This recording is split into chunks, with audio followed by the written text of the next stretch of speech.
கன்னி ராசியில் பிறந்தவர்களுக்கு இன்றைக்கி எப்படி இருக்க போகுது அப்படின்னு பார்த்தீங்கன்னா, பொருளாதாரம் இரட்டிப்பு வருமானம் வரும். 11ஆம் இடத்து அதிபதி சுக்கிரன் சாரம் பெற்று 4ஆம் இடத்தில் இருப்பதால் சொத்து பத்து வாங்கிறதுக்கான ஒரு எண்ணங்கள் உதயமாகும். குடும்பத்தில் உட்காந்து பேசுவீங்க.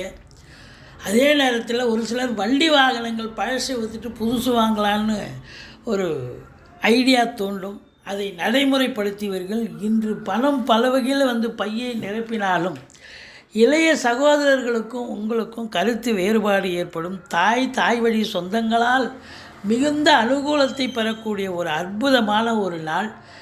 இளைஞர்கள் உங்களுடைய தேவைகள் பூர்த்தி ஆகும். அதாவது இன்டர்வியூ அட்டன் பண்ணுறீங்க, இல்லை ஸ்போர்ட்ஸில் கலந்துக்கிறீங்கன்னா நீங்கள் தான் வின் பண்ணக்கூடிய ஒரு காலகட்டம். கணவன் மனைவி விட்டு கொடுத்து போங்க. திடீர் அதிர்ஷ்ட வாய்ப்புகள் தேடி வரும். செலவினங்கள்